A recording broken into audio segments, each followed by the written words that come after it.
Hey folks, welcome back to the channel. Happy Catty Crypto here. So it's a really interesting day in the community and things like that. There's been obviously tweets put out, there's things being said, and we've got Ed, who is EK826 here on the show to pretty much have his say, let you folks know what all of this means and really just clear up any unclarification and get everything settled for you folks. So thanks for coming on today, Ed. I'm going to hand it straight over to you now.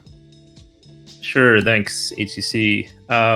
Well, first of all, thanks to the community for rallying behind the group and the software release. Yeah, I just wanted to come on because I feel like there's just been a lot of different questions and confusion as to what exactly is happening and what we're saying and all of this. So I just want to maybe just tell the story because I think like when we communicate over Discord, I mean, things are evolving at sort of lightning speed, even for us as the developers. And so, yeah, I think it would just be good sort of just lay it out in a conversation and, see where it goes from there. So, as you know, we've been working on implementing these two past governance proposals. One is the 1.2% tax on all transactions, and the next one is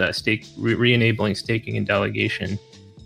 So we've been successfully testing everything in our test net. We're very confident in the fact that we're not going to break anything on chain. I mean, all of our testing has been, making sure that these updates will not break anything on chain, and it will just keep moving well and smoothly.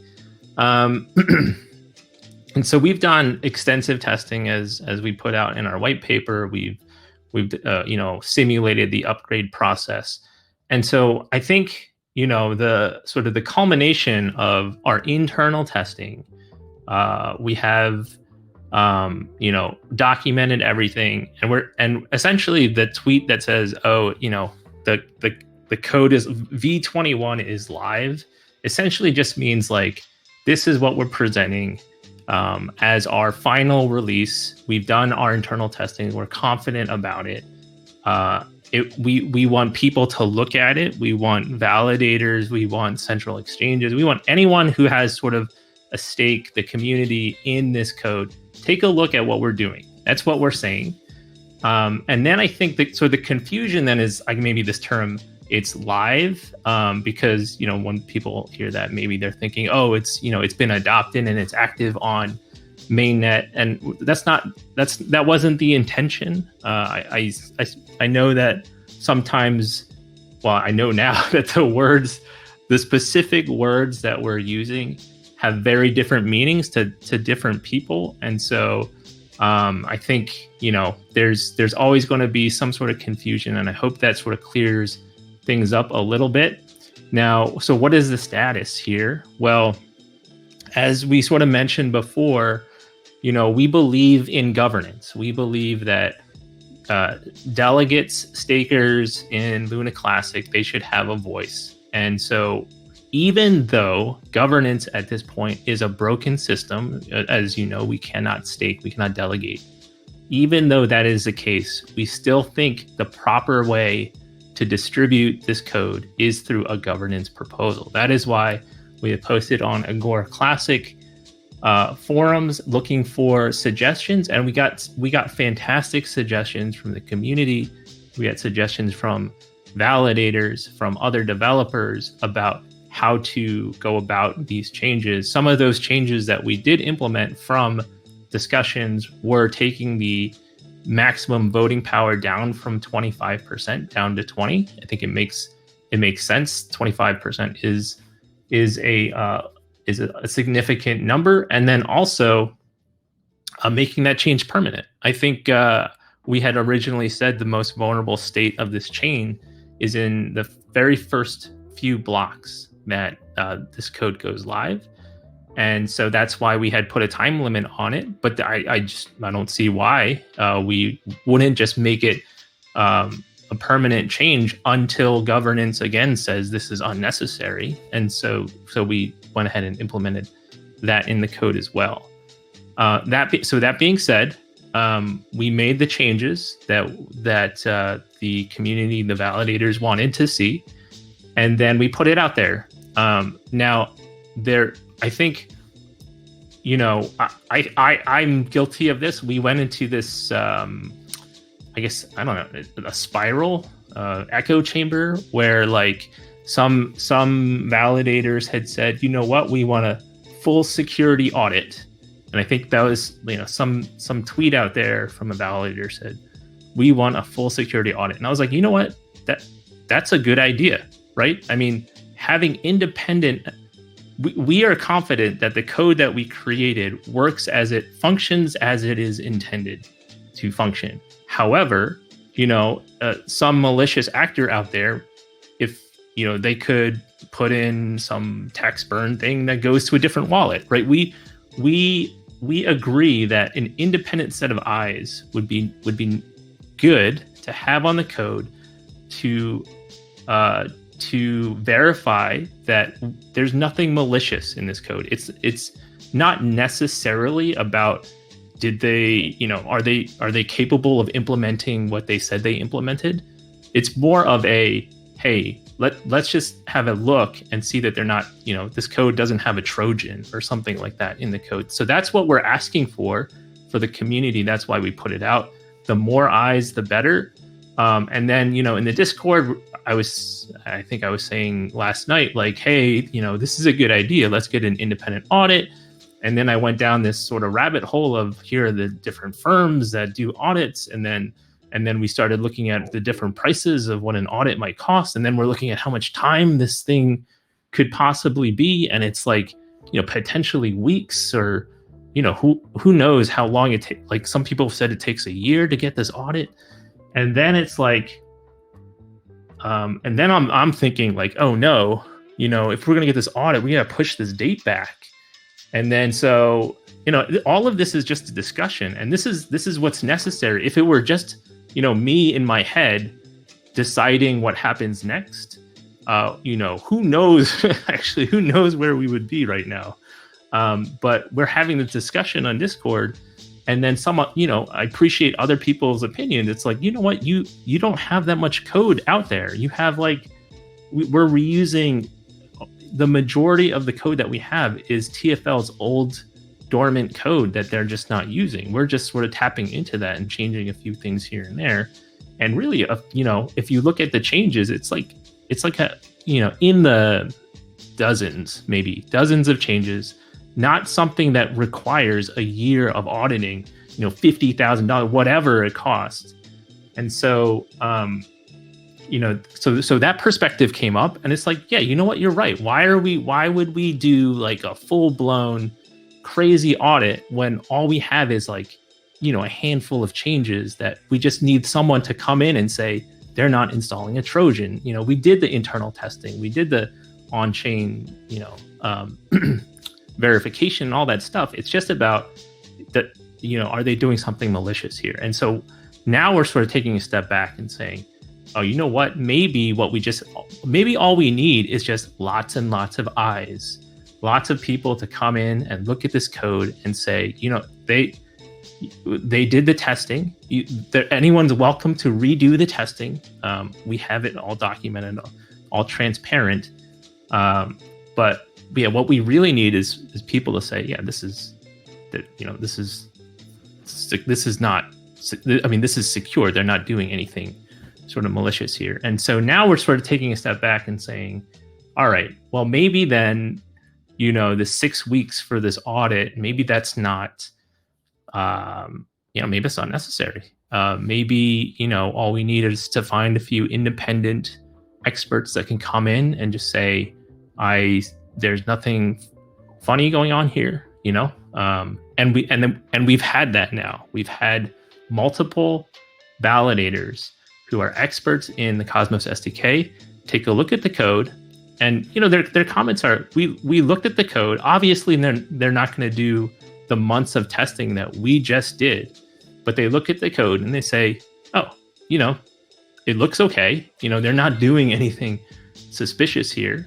They can't say like, oh, this is completely bulletproof. We've tested it, but they look and they say there's no funny business going on here. And so now we're sort of reevaluating our timeline again and saying, well, you know, if we have, you know, lots and lots of independent eyes looking at this, saying that it's secure, things are evolving, right? So I guess that's sort of just the nature of this whole thing. The Discord is being used as a discussion platform to really get feedback, really sort of get different perspectives. Things are evolving. And I think what happens is like snapshots of what our discussions are being put out there. And then people are taking that as truth. And really, I think I guess the main point here is that the discussions are happening and they're evolving, and just because we said something in a discussion a few minutes ago doesn't mean that we're not constantly evolving. I hope that sort of, I know I went on a little bit too long, but I hope that no, not at all. No, I think it's really good what you're getting at there, because this always falls back to the thing of taking a screenshot, posting it out with a small comment, and then it getting taken totally out of context, being it positive or negative. So I think it's really important what you've been saying, and this whole situation with the going through all the correct measures each time, following those correct procedures and making sure that you folks are covering all the bases with security, making sure there's no Trojan horses and things like that. And it's never going to be a thing, is it, where you take over the chain or it's controlled by you guys. You're like the maintainers, aren't you?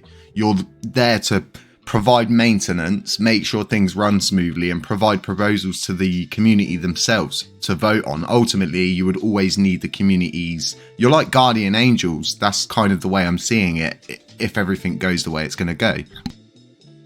Yeah, I mean, I think I actually see, I see what we're doing as sort of opening up something that was closed. And so, yes, you know, when So basically TFL, it was centralized. They had control. When they said, you know, jump, everyone said how high. It was like, we put this code out, you trust us, and then you just do it. Right now, I think, and I understand this, that there's a very high barrier here, and it makes sense. I mean, the community is now coming in and saying something is broken. Here is a fix for it, and we're not this idea of proposing a fix to the chain is being misconstrued as like we are trying to attack or take over this chain, when in reality what we're trying to do is fix what is broken. And the fact that we're opening this new door where anybody can come in, anybody can propose a change, do their due diligence in terms of testing their code, getting independent people to take a look at it, and then proposing that for the community to then say, yes, this is a good thing. I see that as, I think some people are like, oh, you now become the sort of the maintainers. Well, maybe implicitly that has some sort of truth to it, meaning like, the next thing that breaks, obviously people are going to look at who made the fix last time. And so I think in that way, sort of implicitly, like you said, we're sort of guardian angels right now. But in terms of like this idea that we're taking over, I think that's completely opposite of what this action actually represents. It is a opening up of the centralization of the chain, so that anybody, like we're not saying like we're the only ones now that can make changes. We're basically opening up the door so that anybody in the community can make this change. It's just a lot of people, like they're joining the space, aren't they? We're getting new people all the time, and these people don't actually understand that this was all 2 months ago. It was just like looking at a room with a load of ostriches that are on fire, all catching the rest of everybody else on fire. It was just absolute anarchy, mayhem and chaos. And now a lot of people will see that, oh, it's another speed bump in the road and things like that, but it's always going to be like this, isn't it? There's always going to be these little things that come up and how we deal with them. And yeah, honestly, I think you've cleared up so much for the community here. Is there any other things you'd like to just add on for the community? Anything you'd like to get out to them and things like that, Ed? I'm not sure. I think, I think the primary thing that I wanted to talk about was sort of the evolving nature of the situation and our Discord in particular.